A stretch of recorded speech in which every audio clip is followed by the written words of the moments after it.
আসসালামু আলাইকুম। আমরা এখন হিসাব বিজ্ঞান প্রথম পত্রের এবং দ্বিতীয় পত্রের আর্থিক অবস্থার বিবরণীর এই ক্লাসটা করার মাধ্যমে হিসাব বিজ্ঞান প্রথম পত্র এবং দ্বিতীয় পত্রের আর্থিক অবস্থার বিবরণী, দুইটা আর্থিক অবস্থার বিবরণীরই প্রথম পত্রের 100%ই আমরা শিখব। দ্বিতীয় পত্রের 80% আজকের ক্লাসে কমপ্লিট হয়ে যাবে। দ্বিতীয় পত্রের অবজেক্টিভ ক্লাসের সময় বাকি 20% আমরা শিখব। ঠিক আছে? তো আমরা আমাদের ক্লাসটা শুরু করি। ওকে, আমাদের ক্লাসটা শুরু করি। এই তো আনভি দত্ত, ভালো আছি আলহামদুলিল্লাহ। একটু দ্রুত জয়েন হয়ে যাও, একটু দ্রুত জয়েন হও। 5:10 শুরু করার কথা, 5:13 বেজে 15 বেজে যেতেছে। আমরা এখনই শুরু করে দেব। আমরা আর 2-1 মিনিট ওয়েট করি, ঠিক আছে? ওকে, দেখো আমাদের আর্থিক অবস্থার বিবরণীর কিছু প্রশ্ন আছে, যেই প্রশ্নগুলো হচ্ছে মুখস্থ নির্ভর, অনেকটা থিওরিটিক্যাল। সেই থিওরিটিক্যাল সমস্যাগুলো আগে আমরা দেখি, যে থিওরি থেকে কিছু কিছু প্রশ্ন আর্থিক অবস্থার বিবরণীতে প্রথমে আসে। তারপরে আমাদের 15 থেকে 20টা ম্যাথ আছে আর্থিক অবস্থার বিবরণীর, যেগুলো আমাদেরকে খুবই সমস্যায় ফেলে দেয় এবং আমরা এগুলো অ্যান্সার করতে পারি না। আজকে খুব শর্ট টেকনিকে আমরা সেই সমস্ত প্রশ্নের অ্যান্সার করা কি করব, শিখব। ওকে, শুরু করি তাহলে ক্লাস। দেখো, আর্থিক বিবরণী বিভিন্ন উপাদান থাকে, যেই উপাদানগুলোর বিভিন্ন উদ্দেশ্য থাকে, যে কোন উদ্দেশ্যে আমি প্রস্তুত করি। যেমন আয় বিবরণী প্রস্তুত করি নিট আয় বা ক্ষতি নির্ণয় করার জন্য, মালিকানা সত্ত্ব প্রস্তুত করি মালিকানা সত্ত্বের হ্রাস বৃদ্ধি প্রদর্শনের জন্য, উদ্বৃত্ত পত্র প্রস্তুত করি সম্পত্তি ও দেনার অবস্থা প্রদর্শনের জন্য, নগদ প্রবাহ বিবরণী প্রস্তুত করি নগদ অর্থের আদান প্রদান ও নগদ সমাপনী জের নির্ণয় করার জন্য। দেখো, মাঝে মাঝে প্রশ্ন আসে, আয় বিবরণী কত সালের আইন দ্বারা তৈরি করা হয়? 1994 সালের কোম্পানি আইনের আওতায় এটাকে তৈরি করা হয়। তালিকা 11 এর পার্ট বি অনুযায়ী তৈরি করা হয়, তালিকা 11 এর পার্ট বি অনুযায়ী তৈরি করা হয়। এবং আয় বিবরণী অর্থাৎ বিশদ আয় বিবরণী সময়কাল নীতি ফলো করে এবং হিসাবকাল ধারণা হচ্ছে কি করে, হিসাবকাল ধারণা হচ্ছে ফলো করে। ক্লিয়ার? মালিকানা সত্ত্ব বিবরণী সময়কাল নীতি ও হিসাবকাল ধারণা মেনে প্রস্তুত করা হয়। তার মানে আয় বিবরণী এবং মালিকানা সত্ত্ব বিবরণী দুইটাই সময়কাল নীতি এবং হিসাবকাল ধারণা মেনে প্রস্তুত করা হয়। এটা আমরা মনে রাখবো যে আয় বিবরণী মালিকানা সত্ত্ব বিবরণী দুইটাই সময়কাল নীতি ও হিসাবকাল ধারণা মেনে প্রস্তুত করা হয়। ক্লিয়ার? আচ্ছা, দেখো আর্থিক বিবরণী কিভাবে প্রস্তুত করা হয়। আর্থিক অবস্থার বিবরণী চলমান প্রতিষ্ঠান ধারণা অনুযায়ী কি করা হয়, প্রস্তুত করা হয়। নগদ প্রবাহ বিবরণী সময়কাল নীতি ও হিসাবকাল ধারণা অনুযায়ী তৈরি করা হয়। তার মানে বিশদ আয় বিবরণী, মালিকানা সত্ত্ব বিবরণী, নগদ প্রবাহ বিবরণী, তিনটা বিবরণী সময়কাল নীতি মেনে চলে এবং হিসাবকাল ধারণা মেনে চলে। শুধুমাত্র আর্থিক অবস্থার বিবরণী, যেখানে আমরা মোট সম্পদ, দায় ও মালিকানা সত্ত্ব নির্ণয় করি, সেটা চলমান প্রতিষ্ঠান ধারণা অনুযায়ী তৈরি করা হয়। এই জিনিসটা আমাদের মনে রাখতে হবে। ক্লিয়ার? আচ্ছা, আর্থিক বিবরণী প্রস্তুত করা হয় IAS 1 অনুযায়ী। এটা খুবই ইম্পর্টেন্ট, পরীক্ষাতে আসে যে আর্থিক অবস্থার বিবরণী কোন নীতি অনুযায়ী তৈরি করা হয়। ইন্টারন্যাশনাল অ্যাকাউন্টিং স্ট্যান্ডার্ড 1 অনুযায়ী আর্থিক বিবরণী প্রস্তুত করা হয়। কোনো কারণে যদি ব্যয় কম হয়, এই দুইটা খুবই ইম্পর্টেন্ট, খুবই ভালো করে বুঝতে হবে আমাকে, খুবই ভালো করে। কোনো কারণে যদি ব্যয় কম হয়, ব্যয় যদি কি হয়, কম হয়, তাহলে কি হবে, আয় কি দেখানো হবে, বেশি দেখানো হবে, আয় বেশি দেখানো হবে। আয় যদি বেশি দেখানো হয়, আয়কর কি প্রদান করা হয়, বেশি প্রদান করা হয়। ক্লিয়ার? তার মানে ব্যয় যদি কম হয়, আয় বেশি হয়, আয়কর বেশি হয়। ব্যয় বেশি হলে কি হবে, ব্যয় বেশি হলে আয় কম হবে, আয়করের পরিমাণও কি হবে, কম হবে। ক্লিয়ার? আচ্ছা, ওকে, সময়কাল ও হিসাবকাল, ওকে ঠিক আছে। দেখো সমাপনী মজুদ বেশি লেখা হলে, সমাপনী মজুদ যদি বেশি লেখা হয়, সমাপনী মজুদ যদি বেশি লেখা হয়, বিক্রিত পণ্যের ব্যয় কম লেখা হয়। ব্যয় যদি কম হয় লাভ কি হবে? বেশি হবে। ব্যয় কম হলে লাভ কি হবে? বেশি হবে। আবার আয়কর কি হবে? বেশি হবে। সমাপনী মজুদ যদি কম দেখানো হয়, সমাপনী মজুদ কম দেখানো হলে বিক্রিত পণ্যের ব্যয় বেশি দেখানো হবে। ব্যয় বেশি দেখানো হলে আয় কম দেখানো হবে, আয়কর কি করা হবে? কম দেখানো হবে। তাহলে এই দুইটা কনসেপ্ট আমাদের খুব ভালো করে মাথায় রাখতে হবে। পরীক্ষাতে সরাসরি এইভাবে আসবে না, এই তথ্যের ভিত্তিতে, এই কনসেপ্টের ভিত্তিতে প্রশ্ন পরীক্ষাতে কি হবে? পরীক্ষাতে আসবে। ক্লিয়ার? পরবর্তী স্লাইডে আমরা যাই। বলেছে 50 নাম্বার, সমাপনী মজুদ 10,000 টাকা, বাজার মূল্য 8,000 টাকা। সমাপনী মজুদ 10,000 টাকা, বাজার মূল্য 8,000 টাকা। এর প্রভাবে কি হবে? এর প্রভাবে কি হবে? দেখো সমাপনী মজুদ পণ্যের ভিতরে আমরা রক্ষণশীলতার নীতি অনুযায়ী, কোন নীতি অনুযায়ী? রক্ষণশীলতার নীতি, রক্ষণশীলতার নীতি, রক্ষণশীলতার নীতি অনুযায়ী আমরা কম যেই প্রাইস, টাকার পরিমাণ যেটা কম, সেইটা আমরা কি করি? ধার্য করি। তাহলে দেখো সমাপনী মজুদ আমি 10,000 টাকার পরিবর্তে ধরবো 8,000 টাকা। তার মানে সমাপনী মজুদ পণ্য আমি কম দেখাইতেছি। 2,000 টাকা সমাপনী মজুদ পণ্য আমি কম দেখাইতেছি। সমাপনী মজুদ পণ্য যদি আমি কম দেখাই তাহলে কি হবে? বিক্রিত পণ্যের ব্যয় বেশি দেখানো হবে। ব্যয় বেশি দেখানো হলে আয় কম দেখানো হবে, আয়কর কি দেখানো হবে? কম দেখানো হবে। ব্যয় কম দেখানো হবে, এটা কি রাইট? এটা রাইট না, কারণ ব্যয় বেশি দেখানো হয়। আয় বেশি দেখানো হবে, এটা কি রাইট? রাইট না, কারণ ব্যয় বেশি দেখালে আয় কম দেখানো হবে। আয়কর বেশি দেখানো হয়, আয় কম হলে আয়করও কম হবে।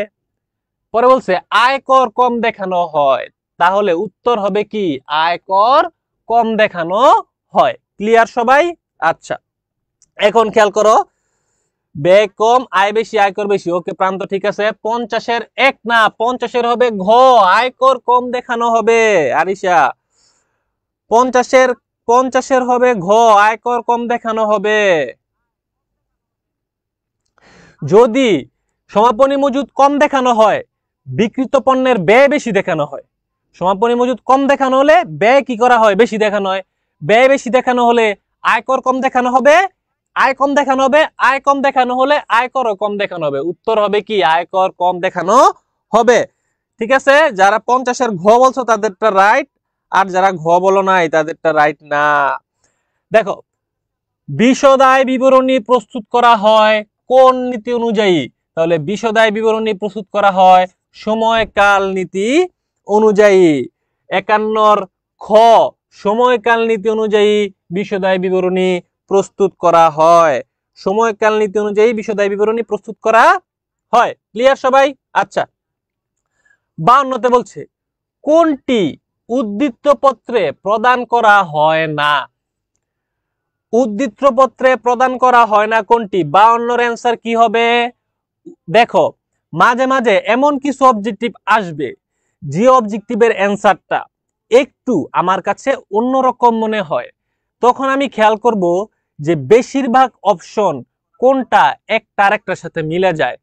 দেখো সাধারণ সঞ্চিতি, সঞ্চিতি উদ্ধৃততে আসে, মূলধন সঞ্চিতিও আসে, শেয়ার অধিহারও আসে। এই তিনটা একই রকম, তাহলে মিলে না কোনটা? গোপন সঞ্চিতি। আমার উত্তরও কিন্তু আসলে কি? গোপন সঞ্চিতি, যেটা উদ্ধৃত্ত পত্রে প্রদান করা কি হয় না।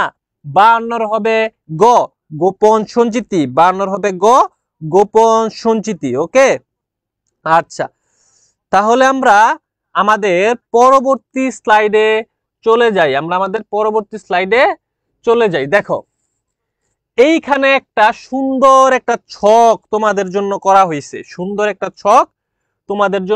হয়েছে। এই ছকটা যে ভালো মতো বুঝবে, পরবর্তী যেই 3টা অবজেক্টিভ আছে সেই 3টা অবজেক্টিভ তারা খুবই ভালো মতো পারবে।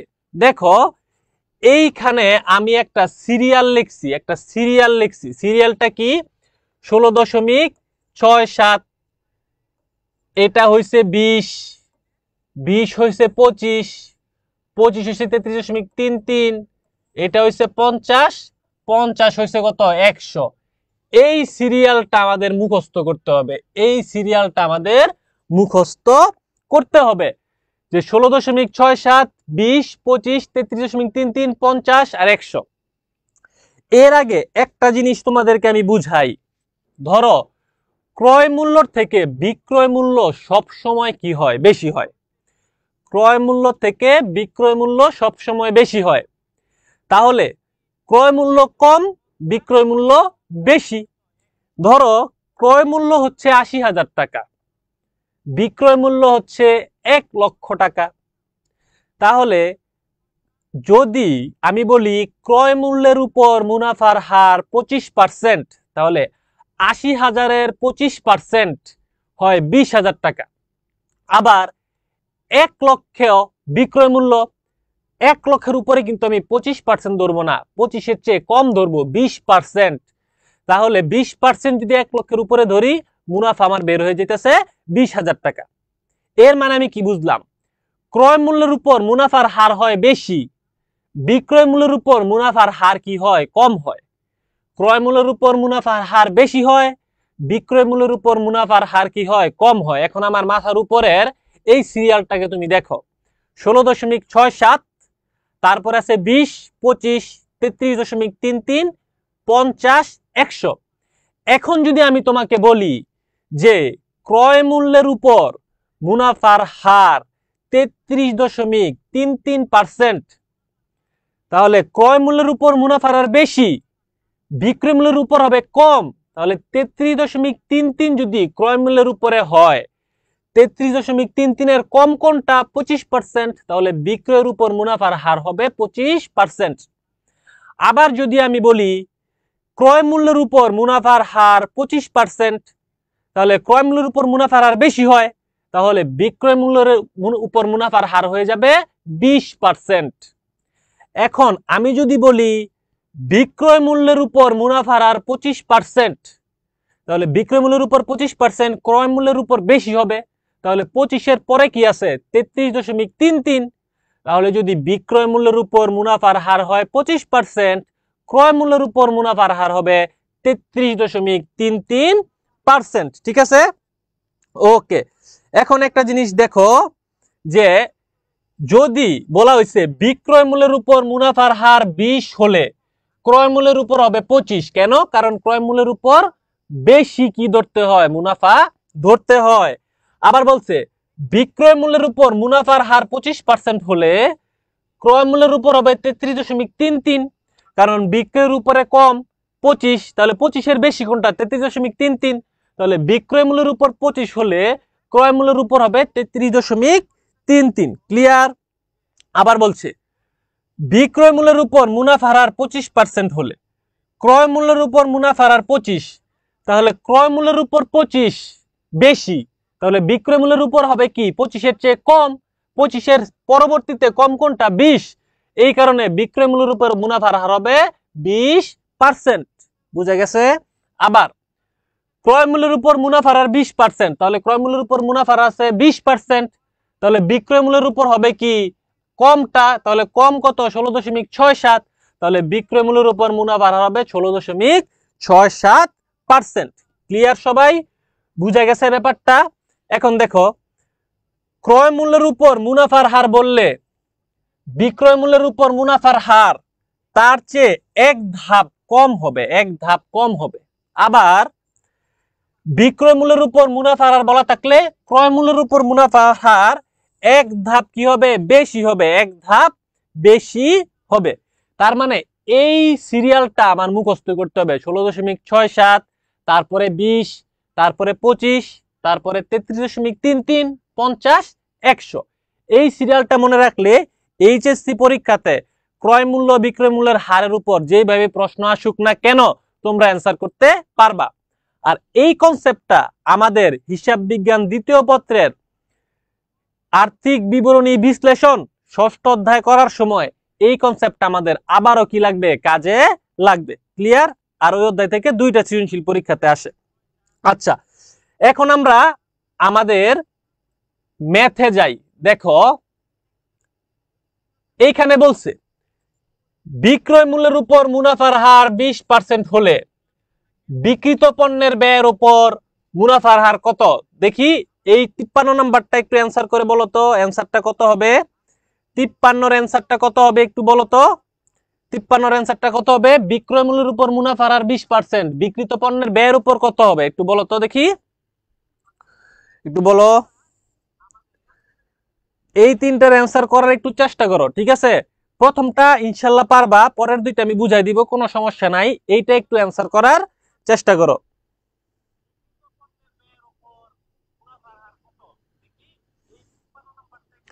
Mehedi Hasan 25, very good. তাহলে আমার অ্যান্সার হবে কত?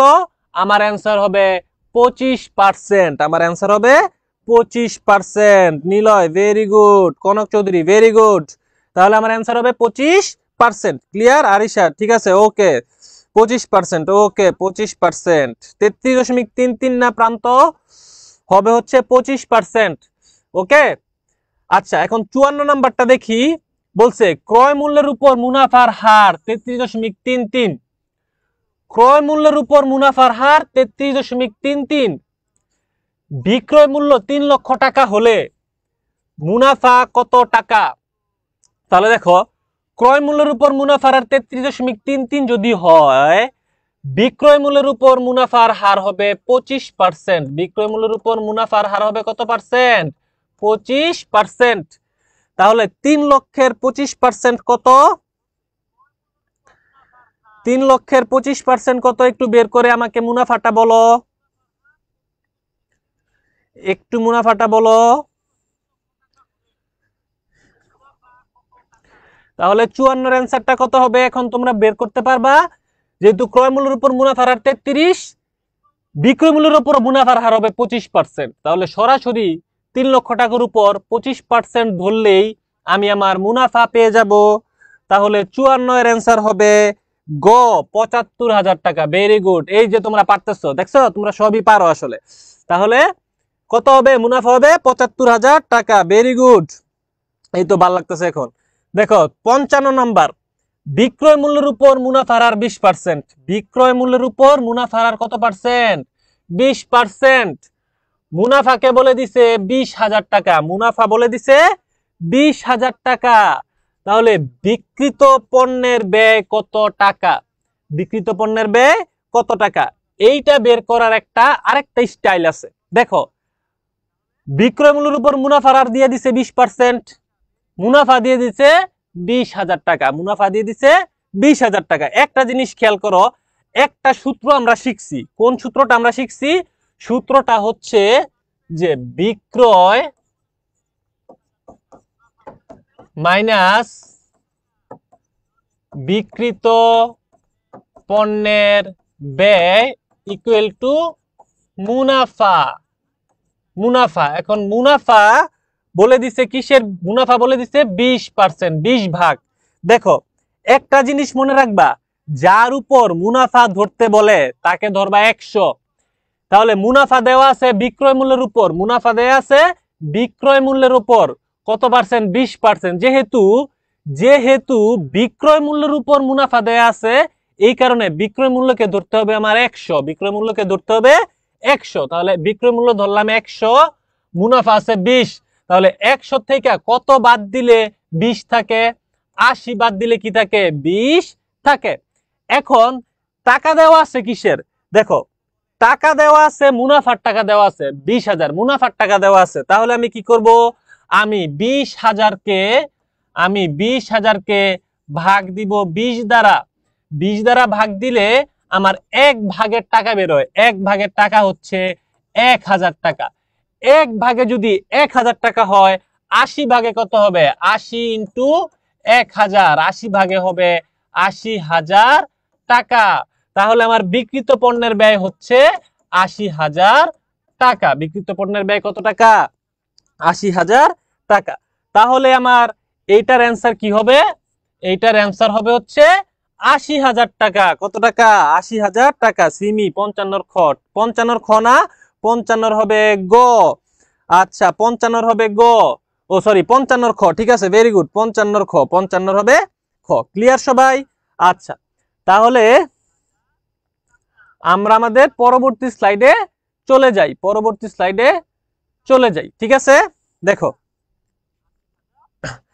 বলছে ম্যানেজারের কমিশন, ম্যানেজারের মুনাফা, ম্যানেজার মুনাফার 4% কমিশন পান। ম্যানেজার মুনাফার 4% কি পায়? কমিশন পায়। কমিশন পরবর্তী মুনাফা ৪০০০ টাকা হলে, কমিশন পরবর্তী মুনাফা ৪০০০ টাকা হলে, এখানে বলা আছে পরবর্তী, কমিশনের পরবর্তী মুনাফা। আমরা আগেই বলছি যখন পার্সেন্টেজ আসবে, কি আসবে?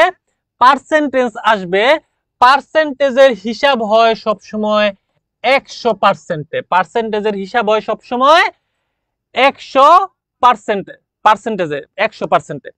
তাহলে বলছে কমিশন পরবর্তী মুনাফা, কমিশন পরবর্তী মুনাফা। তাহলে এই ৪০০০ টাকার ভিতরে টাকা আছে আমার ৯৬%। টাকা আছে কত পার্সেন্ট? টাকা আছে হচ্ছে আমার ৯৬%, ঠিক আছে। তাহলে এই ৪০০০কে, এই ৪০০০কে আমরা, ৪০০০কে আমরা ভাগ দিব ৯৬ দ্বারা, গুণ দিব হচ্ছে ৪ দ্বারা, ভাগ দিব ৯৬ দ্বারা। কারণ ৪০০০-এ ৯৬ ভাগ টাকা আছে। কেন? কারণ 4% কমিশন বাদ দেওয়ার পর ৪০০০ টাকা আছে মুনাফাতে। তাহলে মুনাফাতে আছে ৯৬ ভাগ টাকা। ১০০ থেকে যদি আমি ৪ বাদ দেই, মুনাফাতে আছে ৯৬ ভাগ টাকা।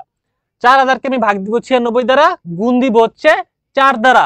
আমার অ্যান্সার হবে ঘ, ১৬৬.৬৭। মেহেদী ভুইয়া, ঠিক আছে, মেহেদী ভুইয়া ভেরি গুড। আরিশা ৫৬ ঘ, ঠিক আছে। ইরফান ঘ, ঠিক আছে, ওকে ওকে ওকে, ঠিক আছে। ৫৭ নাম্বার বলছে ম্যানেজার কমিশন পূর্ববর্তী, পূর্ববর্তী মুনাফার ৫% কমিশন পান। কমিশন ২৫০ টাকা হলে কমিশন পরবর্তী মুনাফা কত? তাহলে কমিশনের পূর্ববর্তী মুনাফার উপর কত টাকা পায়? ২৫০ টাকা পায়। তাহলে আমার কি করতে হবে? এই ২৫০ টাকা কত পার্সেন্ট টাকা? ৫% টাকা। কত পার্সেন্ট টাকা? ৫% টাকা। তাহলে আমি কি করব? আমি ২৫০কে ভাগ দিব ৫ দ্বারা, গুণ দিব ৯৫ দ্বারা, গুণ দিব ৯৫ দ্বারা। তাহলে আমি যদি ৫০কে গুণ দেই ৯৫ দ্বারা, আমার অ্যান্সার হবে ৪৭৫০ টাকা। ৪৭৫০ টাকা প্রান্তমণ্ডল, ঠিক আছে। ৫৭ অ্যান্সার কি হবে তাহলে? ৪৭৫০ টাকা। ক্লিয়ার? কারণ ৫% কমিশন, কমিশনের পরিমাণ দেওয়া আছে ২৫০। তাহলে ২৫০কে আমি ভাগ দিব ৫ দ্বারা, ১ ভাগের টাকা বেরোবে। আর কমিশন বাদ দেওয়ার পর বলছে কমিশন পরবর্তী, কমিশন পরবর্তী মুনাফা কত? তাহলে আমাকে ৯৫%-এর টাকাটা কি করতে হবে? বের করতে হবে। এই কারণে আমি ২৫০কে ভাগ দিছি ৫ দ্বারা, গুণ দিছি ৯৫ দ্বারা। আমার ৯৫ ভাগের টাকা বের হয়ে গেছে ৪৭৫০ টাকা। তার মানে আমার কমিশন পরবর্তী মুনাফা ৪৭৫০ টাকা। ওকে কনক চৌধুরী, ঠিক আছে। আরিশা, ঠিক আছে, ওকে, ঠিক আছে, ভেরি গুড, ভেরি গুড। এখন দেখো সম্ভাব্য দায় উদ্ধৃত পত্রের কোন দিকে বসে? সম্ভাব্য দায় উদ্ধৃত পত্রের কোন দিকে বসে? ডেবিট দিকে, ক্রেডিট দিকে, উভয় দিকে, কোনো দিকেই নয়। উত্তর হবে কোনো দিকেই নয়। উত্তর হবে কোনো দিকেই নয়, ঠিক আছে। তাহলে ৫৮ নাম্বারটা তোমরা বুঝছো, ৫৮ ঘ। ভেরি গুড সিমি, ৫৮ হবে ঘ, কোনো দিকেই নয়, কোনো দিকেই নয়। ক্লিয়ার? আচ্ছা তাহলে আমরা আমাদের পরবর্তী স্লাইডে যাই, পরবর্তী স্লাইডে যাই। দেখো এইখানে কয়েকটা সূত্র লেখা আছে, কয়েকটা সূত্র লেখা আছে। কি কি লেখা আছে? বলছে কৃত পণ্যের ব্যয় ইকুয়াল টু নিট ক্রয় প্লাস প্রত্যক্ষ ব্যয়। নিট ক্রয় প্লাস প্রত্যক্ষ ব্যয়। নিট ক্রয় প্রত্যক্ষ ব্যয় যোগ করলে আমি কৃত পণ্যের ব্যয় পাই। এই যে এই কৃত পণ্যের ব্যয়টা আমি কি পাই। ক্লিয়ার? এখন দেখো, প্রারম্ভিক মজুদ আর কৃত পণ্যের ব্যয় যোগ করলে এই দুইটার যোগফল সমান সমান হবে কার? বিক্রিত পণ্যের ব্যয় ও সমাপনী মজুদের। তার মানে প্রারম্ভিক মজুদ যোগ কৃত পণ্যের ব্যয়, প্রারম্ভিক মজুদ আর কৃত পণ্যের ব্যয় যদি আমি যোগ করি, এটা সমান হবে বিক্রিত পণ্যের ব্যয় ও সমাপনী মজুদের সমান হবে। ক্লিয়ার? আচ্ছা দেখো, বিক্রয়যোগ্য পণ্যের ব্যয়, বিক্রয়যোগ্য পণ্যের ব্যয়, দুইটা বিক্রয়যোগ্য পণ্যের ব্যয়, তাহলে বিক্রয়যোগ্য পণ্যের ব্যয় সমান এই যে এইটাও হয় প্রারম্ভিক মজুদ যোগ কৃত পণ্যের ব্যয়, আবার বিক্রয়যোগ্য বিক্রয়যোগ্য পণ্যের ব্যয় সমান বিক্রিত পণ্যের ব্যয় যোগ সমাপনী মজুদও হয়। তার মানে এই দুইটার যোগফলই বিক্রয়যোগ্য পণ্যের ব্যয়ের সমান হয়। ক্লিয়ার? এখন আমরা জানি প্রারম্ভিক মজুদ যোগ কৃত পণ্যের ব্যয় বিক্রয়যোগ্য পণ্যের ব্যয় হয়। অনেক সময় অঙ্কের ভিতরে কৃত পণ্যের ব্যয় অথবা প্রারম্ভিক মজুদ নির্ণয় করা যায় না। নির্ণয় করা যায় দুইটা জিনিস, বিক্রিত পণ্যের ব্যয় নির্ণয় করা যায়, সমাপনী মজুদ নির্ণয় করা যায়। তখন যদি আমার কাছে বিক্রয়যোগ্য পণ্যের ব্যয় জানতে চায়, তাহলে আমি কি করব? বিক্রিত পণ্যের ব্যয় এবং সমাপনী মজুদকে আমি যোগ করে দিব, তাহলে আমি বিক্রয়যোগ্য পণ্যের ব্যয় নির্ণয় করতে পারবো। ক্লিয়ার? এখন আমরা ম্যাথে যাই। ঠিক আছে, এই কনসেপ্টটা ক্লিয়ার হলে আমরা এখন কোথায় যাব? ম্যাথে যাব। ওকে, দেখো বলছে, দেখো এইটার অ্যান্সার করার একটু চেষ্টা করো, এইটার অ্যান্সার করার একটু চেষ্টা করো। 59 নাম্বার কি হবে? নিজেরা একটু করার চেষ্টা করো। মেহেদি ভুইয়া ক্যালকুলেটর লাগবে না, ক্যালকুলেটর ছাড়াই করতে হবে। তোমাদের জন্য একটা নিউজ বলে দেই, এই যে আমরা অ্যাকাউন্টিং এর ম্যাথ এইচএসসি তে ক্যালকুলেটরের সাহায্যে করি, অ্যাডমিশন পরীক্ষা যখন দিবা বাংলাদেশের কোন ইউনিভার্সিটিতে, অ্যাডমিশন পরীক্ষার সময় কিন্তু অ্যাকাউন্টিং এর ম্যাথ করার জন্য তোমাকে ক্যালকুলেটর দিবে না। তার মানে ক্যালকুলেটর ছাড়া কিভাবে ম্যাথ করতে হয় সেই টেকনিকটাও তোমার কি করতে হবে? শিখতে হবে। ঠিক আছে, ওকে। এখন এইটার সমাধান করো, দেখি কে পারে। ওকে,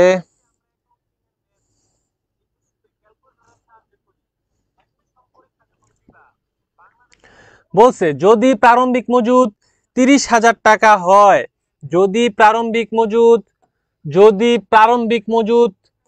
30,000 টাকা হয়, সমাপনী মজুদ 60,000 টাকা, বিক্রিত পণ্যের ব্যয় 2 লক্ষ টাকা হলে পণ্যের ক্রয় মূল্য কত? দেখি তো কে বের করতে পারো এটা।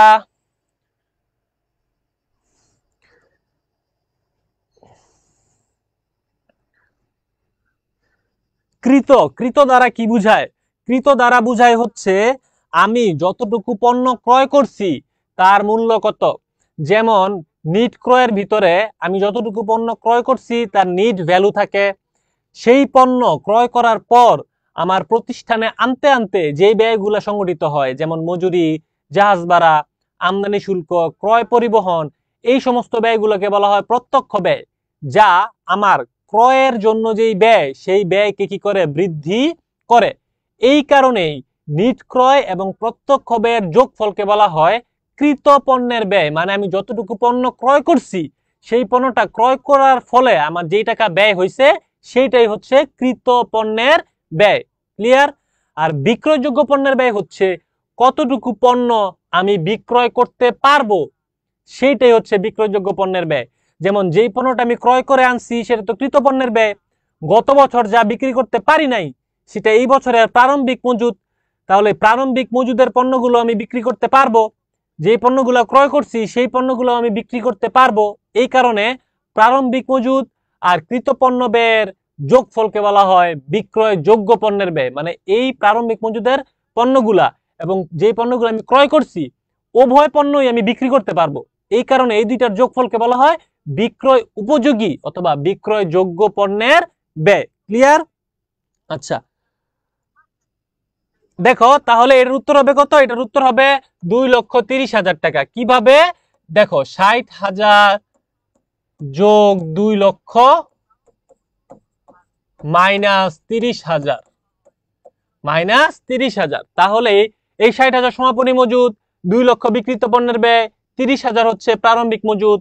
উত্তর হবে 2,30,000 টাকা। Arisha very good, Mehedi Hasan very good, সিমিও ভেরি গুড। ওকে, ঠিক আছে।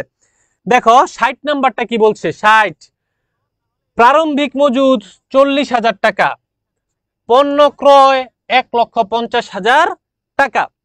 তাহলে দেখো আমি আমার প্রারম্ভিক মজুদ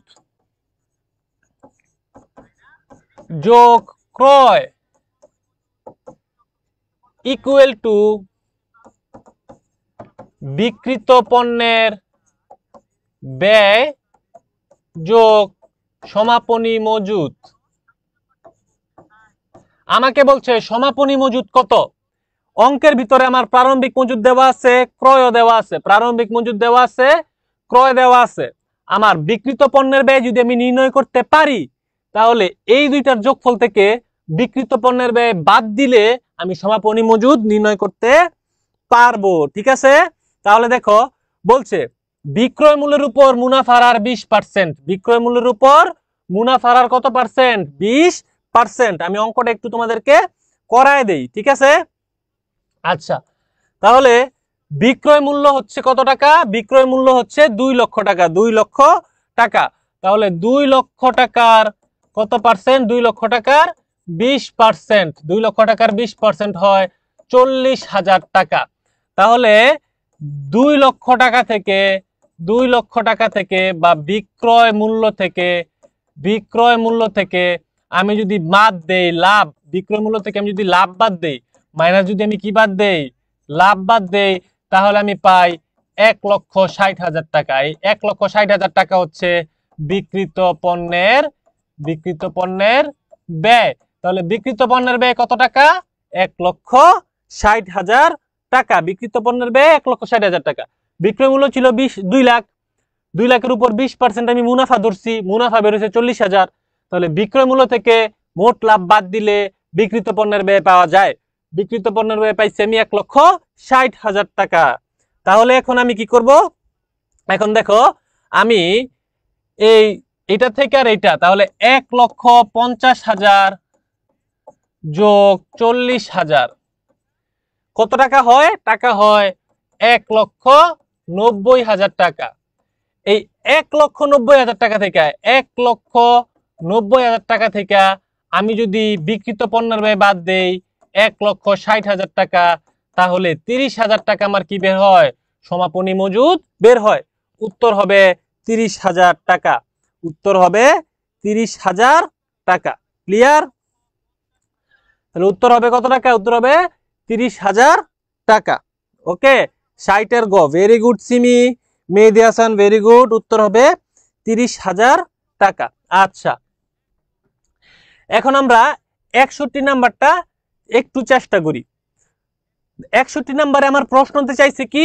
আমার প্রশ্নতে চাওয়া হয়েছে বিক্রয়যোগ্য পণ্যের ব্যয় কত। প্রশ্নতে চাওয়া হয়েছে বিক্রয়যোগ্য পণ্যের ব্যয় কত টাকা। আরিশা 60-3, ঠিক আছে, ভেরি গুড।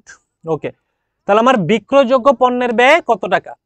বিক্রয়যোগ্য পণ্যের ব্যয় দেখো এখানে ক্রয় দেওয়া আছে, ক্রয় ফেরত আছে, পণ্য উত্তোলন আছে, প্রারম্ভিক মজুদ আছে, মজুরি কি আছে দেওয়া আছে। তাহলে আমার এখানে আছে হচ্ছে প্রারম্ভিক মজুদ। প্রারম্ভিক মজুদ, তাহলে আমার কি করতে হবে? আমার এটার ভিতরে প্রারম্ভিক মজুদের সাথে নিট ক্রয়কে যোগ দিতে হবে। প্রারম্ভিক মজুদের সাথে নিট ক্রয়কে যোগ দিতে হবে। প্রারম্ভিক মজুদ আছে 40,000, আর নিট ক্রয় বের করার জন্য বিভিন্ন উপাদান দেওয়া আছে। ক্রয় দেওয়া আছে 90,000। ক্রয় ফেরত কি হয়? ক্রয় ফেরত হয় মাইনাস। পণ্য উত্তোলন কি হয়? পণ্য উত্তোলন হয় হচ্ছে মাইনাস। তাহলে ক্রয় থেকে এই দুইটা মাইনাস দিলে আমার ক্রয়ের পরিমাণ হয় 80,000 টাকা। তাহলে 80,000 আর 40,000 হয় 1,20,000। প্রত্যক্ষ ব্যয় আছে কত টাকা? 5,000 টাকা। 5,000 টাকা। তাহলে আমার উত্তর হবে কত? ও মেহেদি ভুইয়া, ওকে ওকে ওকে, সরি মেহেদি ভুইয়া। তাহলে 61 উত্তর হবে কত বলতো? 61 উত্তর হবে কত? আমার বের করতে হবে নিট ক্রয় যোগ প্রত্যক্ষ ব্যয় যোগ প্রারম্ভিক মজুদ। তাহলে নিট ক্রয় ৮০,০০০ টাকা, প্রত্যক্ষ ব্যয় ৫,০০০ টাকা, ৮৫,০০০ টাকা, প্রারম্ভিক মজুদ ৪০,০০০ টাকা। উত্তর হবে আমার ১,২৫,০০০ টাকা। উত্তর হবে ১,২৫,০০০ টাকা। Okay, very good Simi, very good সবাইকে। আরিশা, উত্তর হবে ১,২০,০০০। ৬১ হবে খ, ১,২৫,০০০ টাকা কি উত্তর? ১,২৫,০০০ টাকা। ক্লিয়ার? ওকে, তাহলে আমরা পরবর্তী স্লাইডে চলে যাই। দেখো, অ্যান্সার করো, এগুলার অ্যান্সার করো। এগুলো সহজ, এগুলো পারবা, এগুলোর অ্যান্সার করো তো একটু দেখি বাচ্চারা।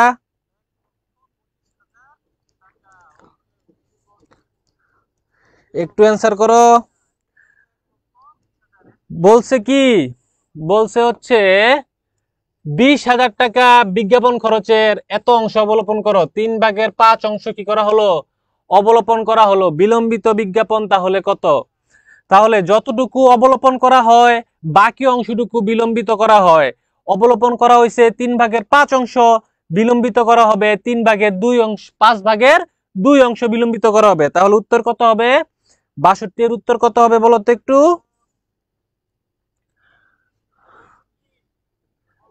হয়নি, হয়নি মেহেদি ভুইয়া, হয়নি মেহেদি ভুইয়া, হয়নি।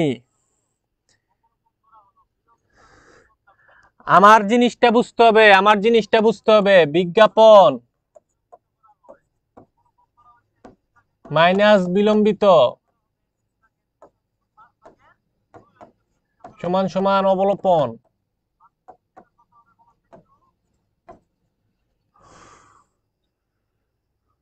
মেহেদি ভুইয়া, হয়নি ৬২। তুমি কনসেপ্টটাকে ক্লিয়ার করো। তাহলে বিজ্ঞাপন আছে ৫, অবলোপন আছে ৩, বিলম্বিত হবে কত? বিলম্বিত হবে ২। তাহলে ৪/৫ ২০,০০০, ৪ দুগুণে কত হাজার? ৮,০০০। তাহলে ৮,০০০ টাকা কি? ৮,০০০ টাকা হচ্ছে আনবি দত্ত আমরা তো সিকিউ করাই ফেলছি। আমাদের এখন প্রথম পত্রের শেষ, দ্বিতীয় পত্র আমরা হচ্ছে শুরু করব। ঠিক আছে, সামনের সপ্তাহের রবিবারে হচ্ছে আমাদের ফিনান্স ক্লাস হবে। ওকে,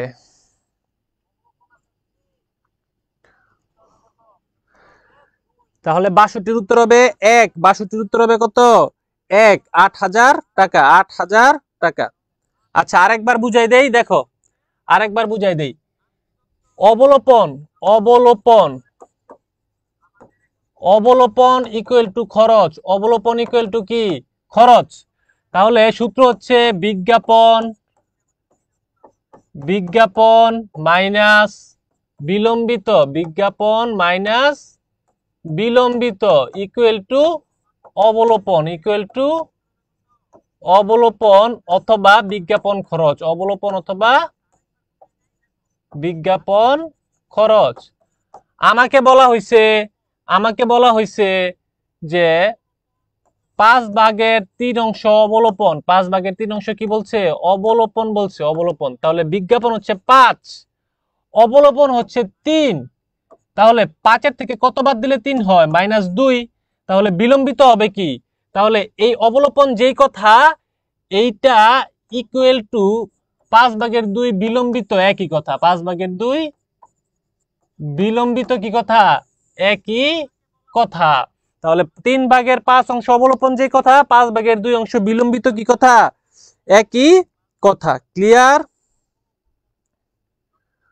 ওকে, ক্লিয়ার, এখন ক্লিয়ার। আচ্ছা, তাহলে আমরা যদি যাই, তাহলে আমাদের উত্তর হবে কত হাজার? আমাদের উত্তর হবে ৮,০০০, ৮,০০০ টাকা। ৬৩ নাম্বারটা দেখো, ৬৩ নাম্বারটা অনেক ইম্পর্টেন্ট এবং এটা অনেক কঠিন। বলছে ১/১/২৪ তারিখে ৫০,০০০ টাকা ১০% হারে ঋণ নেওয়া হয়েছে। ৩/১/৩১/২৪, ৩/৩১/২৪ তারিখে ১০,০০০ টাকা সুদ ব্যতীত, মানে সুদ ছাড়া পরিশোধ করা হয়েছে। বছর শেষে বকেয়া ঋণের সুদ কত টাকা? বছর শেষে বকেয়া ঋণের সুদ কত টাকা? তাহলে দেখো 50,000 টাকা আমি ঋণ নিছি জানুয়ারি মাসের 1 তারিখে। এই 50,000 টাকার ভিতর থেকে আমি 3 মাস মানে মার্চ মাসে 3 মাস জানুয়ারি ফেব্রুয়ারি মার্চ 3 মাস আমি কি করছি 10,000 টাকা ব্যবহার করছি। 3 মাস পর 10,000 টাকা আমি পরিশোধ করছি, কিন্তু কোনো সুদ দেই নাই, সুদ ছাড়া কি করা হয়েছে? পরিশোধ করা হয়েছে। তাহলে বছর শেষে বকেয়া ঋণের সুদ কত টাকা? হ্যাঁ নিলয়, আসলে হচ্ছে মাগরিবের পর ক্লাস, সায়েন্সেরও ক্লাস থাকে, আবার হচ্ছে তোমাদের বাংলা ক্লাস থাকে, ইংরেজি ক্লাস থাকে, আইসিটি ক্লাস থাকে। এজন্য আমাদের স্লটটা মাগরিবের আগে নিতে হয়, আসলে কিছু করার নাই। ঠিক আছে, কিছু করার নাই আসলে আমাদের।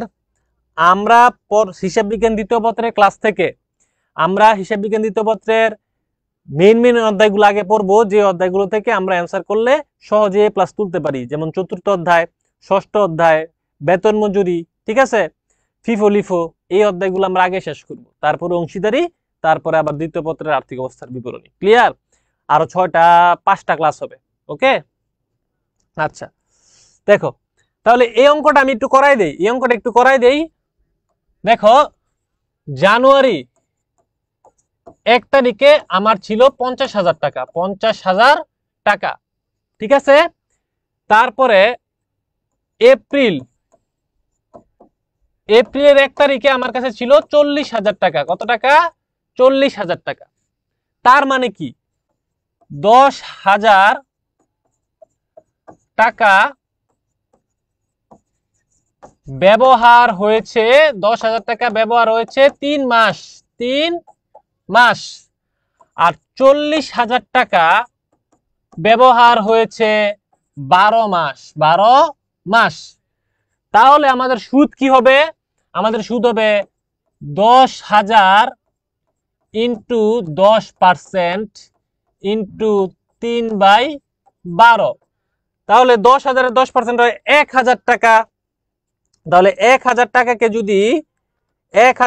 যদি আমি 12 দ্বারা ভাগ দেই, 3 দ্বারা গুণ দেই,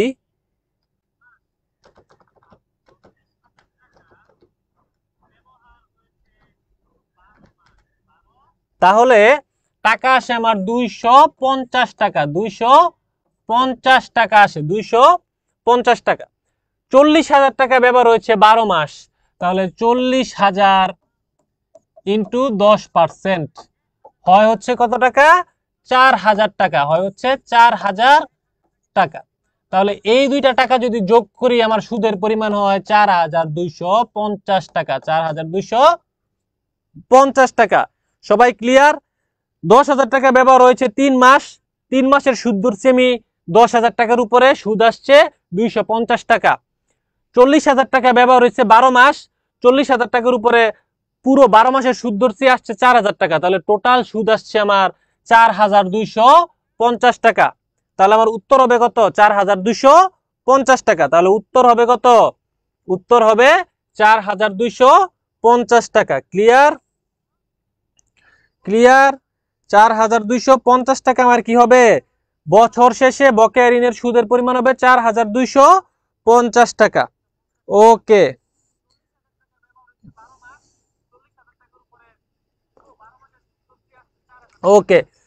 64 নাম্বার, পণ্য উত্তোলন 5,000 টাকা লেনদেনটির ফলে। এই 64 নাম্বার অ্যান্সারটা করো তো একটু, দেখি তোমরা পারো কিনা। 64 নাম্বার অ্যান্সারটা করো তো একটু,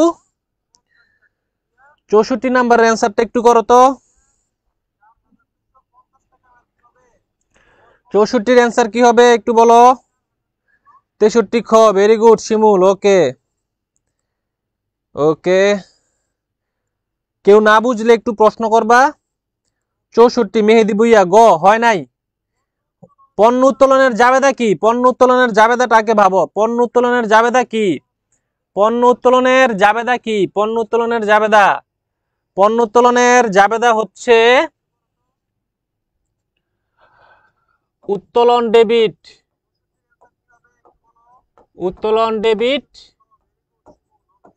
ক্রয় হচ্ছে ক্রেডিট। উত্তোলন ডেবিট, ক্রয় হচ্ছে ক্রেডিট, এটা হচ্ছে জাবেদা, এটা হচ্ছে জাবেদা। তাহলে আমার উত্তরটা কি হবে? 64। আরিশা হয় নাই, কনক হয় নাই, সিমি হয় নাই।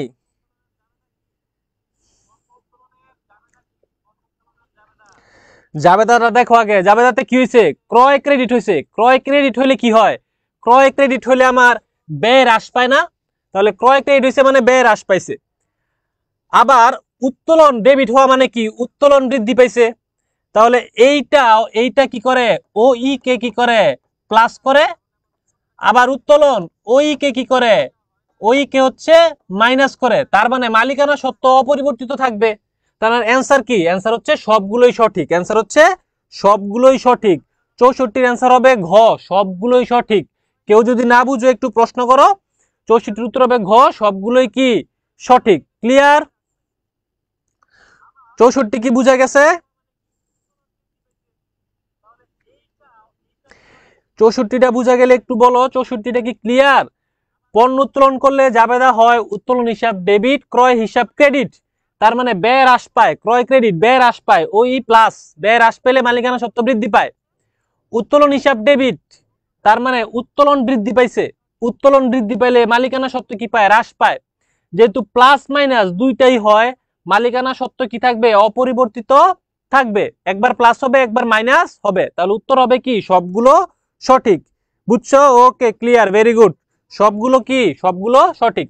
আমরা তাহলে পরবর্তী স্লাইডে যাই।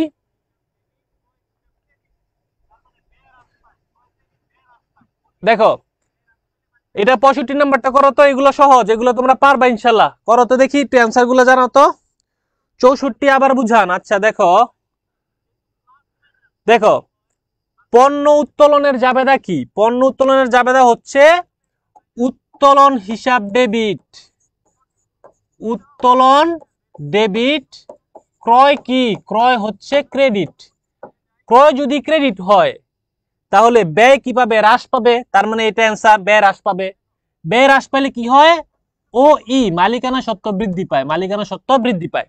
আবার উত্তোলন হয় ডেবিট, উত্তোলন যখন ডেবিট হয় উত্তোলন কি পায়? বৃদ্ধি পায়। উত্তোলন যখন বৃদ্ধি পায় তখন মালিকানা সত্ত্ব হ্রাস পায়, উত্তোলন বৃদ্ধি পাইলে মালিকানা সত্ত্ব হ্রাস পায়। এখন দেখো, মালিকানা সত্ত্ব বৃদ্ধি হয়েছে, মালিকানা সত্ত্ব হ্রাস হয়েছে, তার মানে মালিকানা সত্ত্ব আবার অপরিবর্তিত থাকবে, প্লাস মাইনাসে ইকুয়াল হয়ে যাবে, অপরিবর্তিত থাকবে। তাহলে উত্তর হবে কি? উত্তর হবে সবগুলো সঠিক। উত্তর হবে সবগুলো সঠিক। ঠিক আছে, এখন ক্লিয়ার?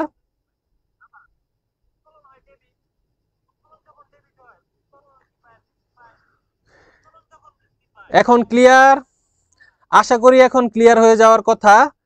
আশা করি এখন ক্লিয়ার হয়ে যাওয়ার কথা। ক্লিয়ার হলে একটু বলো ক্লিয়ার কিনা। ওকে, ক্লিয়ার। ওকে, ঠিক আছে। তাহলে আমরা আমাদের পরবর্তী স্লাইডে যাই। এই স্লাইডের অঙ্কগুলো একটু নিজেরা করার চেষ্টা করো। বলছে সাপ্লাইজ রেও মিলে দেওয়া আছে 10,000, প্রারম্ভিক মজুদ অন্তর্ভুক্ত আছে 2,000, সমাপনী মজুদ অন্তর্ভুক্ত আছে 3,000 টাকা। সাপ্লাইজ খরচ কত টাকা? একটু করো তো দেখি, একটু করো, একটু করো। ওকে, তাহলে রেও মিলে সাপ্লাইজ 10,000, প্রারম্ভিক মজুদ অন্তর্ভুক্ত আছে 2,000, সমাপনী মজুদ আছে 3,000। তাহলে এটা কি হবে? সূত্রটা আমি লিখে দেই। সাপ্লাইজ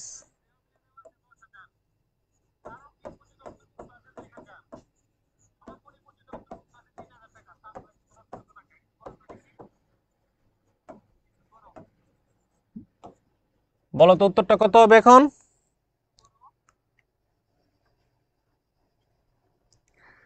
একটু বলো উত্তরটা কত হবে?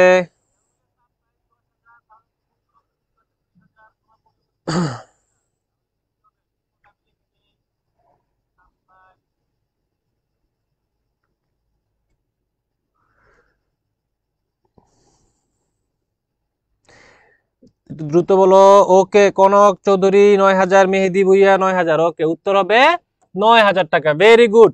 এখন 66 নাম্বারটা করো তো। 66 নাম্বার, বিক্রয় 2 লক্ষ টাকা, বিক্রিত পণ্যের ব্যয় 1,20,000 টাকা, পরিচালন ব্যয় 30,000 টাকা হলে নিট মুনাফা কত? নিট মুনাফা কত? নিট মুনাফা কত? ঠিক আছে, তাহলে আমি সূত্রটা লিখে দেই। সূত্রটা হচ্ছে মোট লাভ মাইনাস পরিচালন ব্যয়। মোট লাভ মাইনাস পরিচালন ব্যয় সমান সমান নিট লাভ, সমান সমান নিট লাভ। করো তো, উত্তর কত হবে? 66।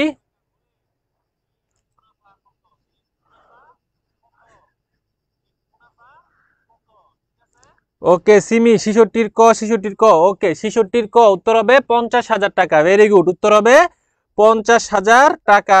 আচ্ছা 67 নাম্বারটা দেখো, বলছে ধারে ক্রয় 2 লক্ষ টাকা, কারবারি বাট্টা 10%, ক্রয় ফেরত 5,000 টাকা, ভ্যাট ভ্যাট যদি হয় 15%, প্রদেয় ভ্যাট কত টাকা? একটু বের করো তো, প্রদেয় ভ্যাট কত টাকা? 67 নাম্বারটা একটু করো তো দেখি।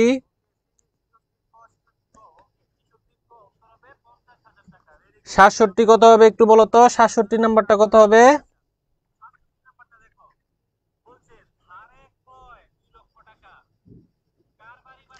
ওকে জাহিদুল 66 ক।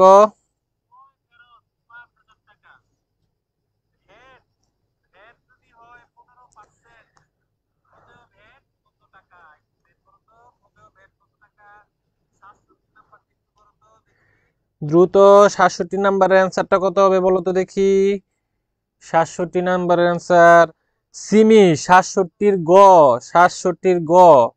ওকে 67 গ, ঠিক আছে।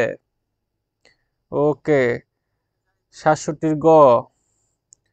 ওকে ওকে ঠিক আছে। কারবারি বাট্টা 10% বাদ দিলে এখানে হবে 1,80,000।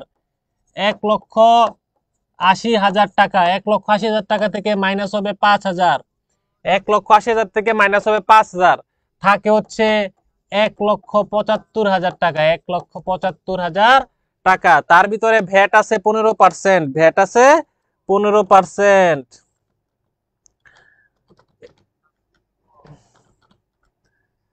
ঠিক আছে, তাহলে প্রদেয় ভ্যাট কত হবে? ওকে 25,500 টাকা। 25,500 টাকা। তাহলে ভ্যাট হবে কত? 25,500 টাকা। ভেরি গুড, সবাইকে অসংখ্য ধন্যবাদ। ওকে তাহলে এখন আমরা পরবর্তী স্লাইডে যাই এবং এই 3টা করার মাধ্যমে আমাদের আজকের ক্লাস এখানেই শেষ হবে। এই 3টা করার মাধ্যমে করো। 68 নাম্বারটার অ্যান্সারটা করো তো। 66টা বুঝাই দিব ম্যাথ করে। 66, এই 66 নাম্বার। আচ্ছা 66 নাম্বারটা ম্যাথ করে বুঝাই দেই। 66 নাম্বারটা ম্যাথ করে বুঝাই দেই। 66 নাম্বারে বলছে কি, আমার নিট মুনাফা বের করতে বলছে। নিট মুনাফা বের করতে বলছে। তাহলে নিট মুনাফার জন্য মোট লাভ মাইনাস হচ্ছে পরিচালন ব্যয়। মোট লাভ মাইনাস পরিচালন ব্যয়। এখন দেখো মোট লাভ আমি কিভাবে বের করতে পারি। দেখো মোট লাভ সমান বিক্রয় মাইনাস বিক্রিত পণ্যের ব্যয়। বিক্রয় মাইনাস বিক্রিত পণ্যের ব্যয়।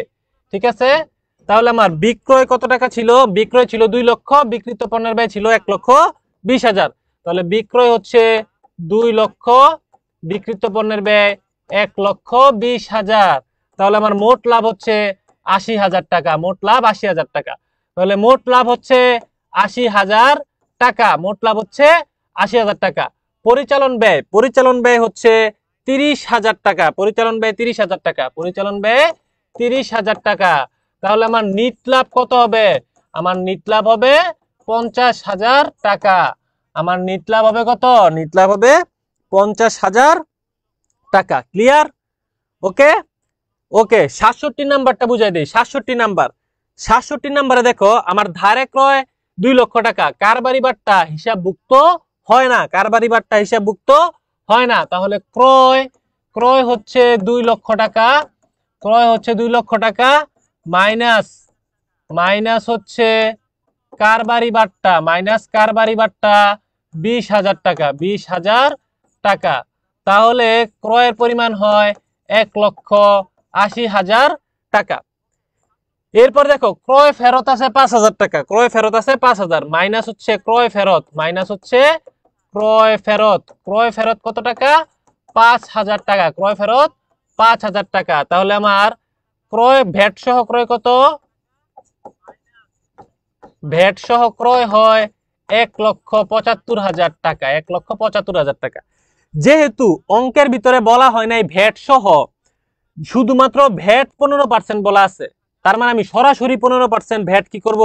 ধার্য করব। সরাসরি 15% ভ্যাট আমি কি করব? ধার্য করব। ঠিক আছে?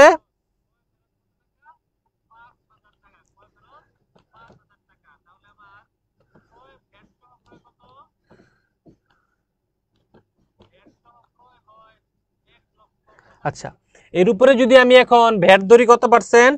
ভ্যাট ধরি হচ্ছে 15%, তাহলে 1,75,000,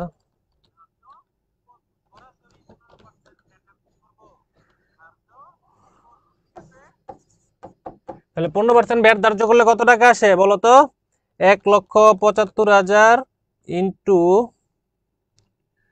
15%, 26,250 টাকা, সরি 26,250 টাকা হবে উত্তর। 26,250 টাকা হবে উত্তর।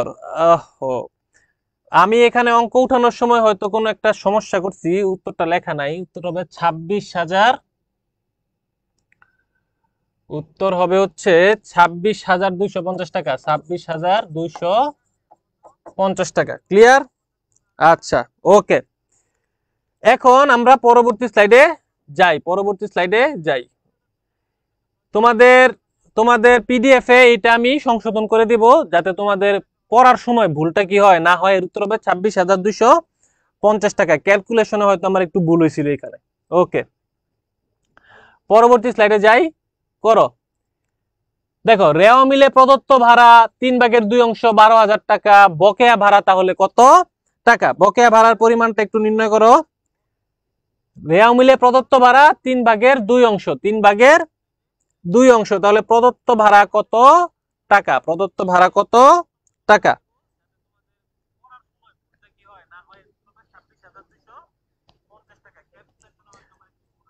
ওকে, দেখো তাহলে এই যে এইখানে এই 12,000 টাকার ভিতরে কত ভাগ টাকা আছে? 12,000 টাকার ভিতরে আছে 2 ভাগ টাকা। কত ভাগ টাকা? 2 ভাগ টাকা আছে। 12,000 টাকার ভিতরে 2 ভাগ টাকা আছে। তাহলে বকেয়া ভাড়ার পরিমাণ কত? বকেয়া ভাড়ার পরিমাণ কত? তাহলে 68-র অ্যান্সারটা কত হবে?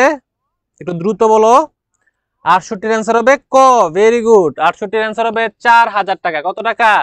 4,000 টাকা। কারণ কি? 12,000-এর ভিতরে আছে 2 ভাগ টাকা, 12,000-এর ভিতরে আছে 2 ভাগ টাকা। তাহলে 1 ভাগে, ও 4,000 টাকা না, দূর, কনফিউজড হয়ে যায় শুধু। তাহলে আছে 2 ভাগ টাকা, তাহলে 1 ভাগে কত হয়? 1 ভাগে হয় 6,000 টাকা। 1 ভাগে কত হয়? 6,000 টাকা। আমার মোট ভাড়ার পরিমাণ হচ্ছে 3 অংশ। কত অংশ? 3 অংশ। আর 12,000 টাকার ভিতরে আছে কয় ভাগ? 2 ভাগ। তাহলে 12,000-কে আমি 2 দ্বারা ভাগ করলে আমি 1 ভাগের টাকা পাবো। কয় ভাগের টাকা পাবো? 1 ভাগের টাকা পাবো। তাহলে আমার বকেয়া ভাড়া কত টাকা? বকেয়া ভাড়া হচ্ছে, ভেরি গুড, এখন হয়েছে 6,000 টাকা। মেয়ে দিবি, বকেয়া ভাড়া কত? 6,000 টাকা। দেখো, আমরা সবাই কি করি? 12,000-কে আমরা 3 দ্বারা ভাগ করি, 3 4 12,000 বানাই, 3 4 12,000 বানাই। কিন্তু 3 4 12,000 হবে না। এইখানে বলে দিছে কি? এইখানে দেখো, এইখানে বলে দিছে কি? এইখানে বইলাই দিছে যে 3 ভাগের 2 অংশ ভাড়া পরিশোধ করছে, 3 ভাগের 2 অংশ। তার মানে এই 12,000 টাকার ভিতরে 2 অংশ টাকা আছে। কত অংশ টাকা আছে? 2 অংশ টাকা আছে। এজন্য 12,000-কে আমরা ভাগ দিছি 2 দিয়া। 1 ভাগের টাকা আমরা পাইছি। 1 ভাগে কত ভাগ টাকা পাইছি? 6,000। তাহলে যদি প্রশ্ন করতো মোট ভাড়া কত, তাহলে মোট ভাড়া হচ্ছে আমার 18,000 টাকা। মোট ভাড়া হচ্ছে 18,000 টাকা। 12,000 টাকা আমি ভাড়া দিছি, তার মানে আরো 6,000 টাকা, আরো 6,000 টাকা আমার কি আছে? বকেয়া আছে। আরো 6,000 টাকা আমার কি আছে? বকেয়া আছে। ক্লিয়ার? ওকে,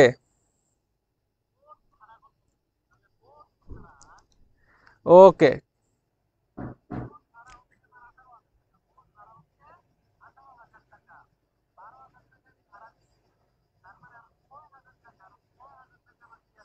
ওকে, এখন 69 নাম্বারটা একটু পড়ো। 69 নাম্বার প্রশ্নটা very very important, very very important. 69 number প্রশ্নটা একটু পড়ো তো। 69 নাম্বার প্রশ্নটা একটু পড়ো।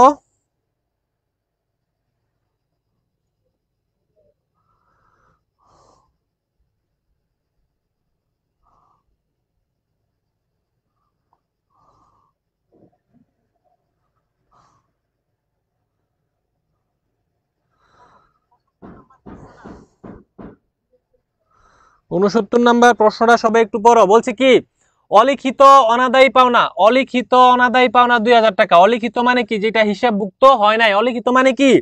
যেটা হিসাবভুক্ত হয় নাই। তাহলে অলিখিত অনাদায়ী পাওনা 2000 টাকা অবশিষ্ট প্রাপ্য হিসাবের উপর 10% হারে অনাদায়ী পাওনা সঞ্চিতি রাখার পর নতুন অনাদায়ী পাওনা সঞ্চিতি 3800 টাকা। প্রাপ্য হিসাব কত টাকা ছিল জানতে চাইছে। প্রাপ্য হিসাব কত টাকা ছিল জানতে চাইছে। এটা তোমরা একটু নিজেরা ট্রাই করো, তারপরে আমি বোর্ডে অঙ্ক করা এটা বুঝাই দিব। আগে একটু নিজেরা কি করো, ট্রাই করো, দেখি দেখি কে কে পারে। আগে একটু নিজেরা ট্রাই করো। 69 নাম্বারটা আগে একটু ট্রাই করো, নিজেরা একটু 69 নাম্বারটা একটু ট্রাই করো, দেখি 69 নাম্বারটা একটু নিজেরা ট্রাই করো।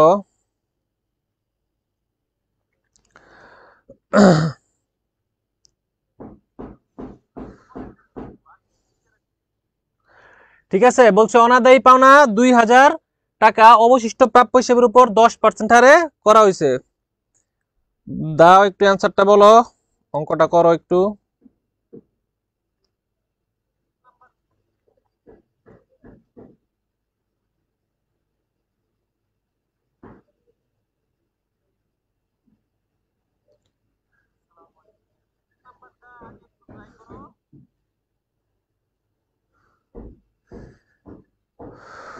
কি একটা সমস্যা।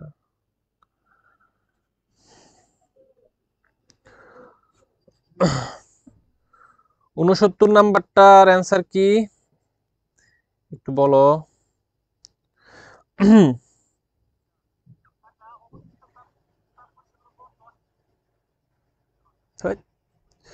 আচ্ছা দেখো, অঙ্কটা আমি একটু করাই দেই, তোমাদের কমেন্ট গুলো আমি দেখতে পারতেছি না,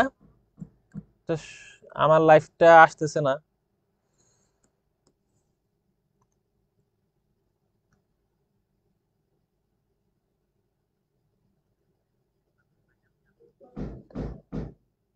ওকে ওকে, ট্রাই করো, 69 নাম্বারটা একটু ট্রাই করো। ওকে, মেহেদি ভুইয়া তোমারটা হইছে, মেহেদি ভুইয়া তোমারটা হইছে। আচ্ছা আমরা এখন একটু করি, দেখো আমাদেরকে বলছে আমাদের আগে বুঝতে হবে একটা জিনিস, যে নতুন অনাদায়ী পাওনা সঞ্চিতি কখন আসে। অবশিষ্ট প্রাপ্য হিসাব, অবশিষ্ট প্রাপ্য হিসাব, অবশিষ্ট প্রাপ্য, অবশিষ্ট প্রাপ্য হিসাব। এই অবশিষ্ট প্রাপ্য হিসাবের উপর আমরা কি ধরি? আমরা হচ্ছে নতুন অনাদায়ী পাওনা সঞ্চিতি ধরি। নতুন অনাদায়ী পাওনা সঞ্চিতি, নতুন অনাদায়ী পাওনা সঞ্চিতি ধরি। তাহলে নতুন অনাদায়ী পাওনা সঞ্চিতি অবশিষ্ট প্রাপ্য হিসাবে কত পার্সেন্ট? 10%। কত পার্সেন্ট? 10%। তাহলে 10%-এ টাকা আসছে 3800 টাকা। কত টাকা? 3800 টাকা। তাহলে 3800 টাকা যদি 10%-এ আসে, 100%-এ আসবে হচ্ছে 38,000 টাকা। কত টাকা? 38,000 টাকা। তার মানে আমার অবশিষ্ট প্রাপ্য হিসাব, তার মানে কি? তার মানে আমার অবশিষ্ট প্রাপ্য হিসাব, আমার এই অবশিষ্ট প্রাপ্য হিসাব কত টাকা? আমার অবশিষ্ট প্রাপ্য হিসাব হচ্ছে 3800 টাকা। অবশিষ্ট প্রাপ্য হিসাব হচ্ছে 3800 টাকা। এরপর আমাকে 38,000 টাকা, সরি।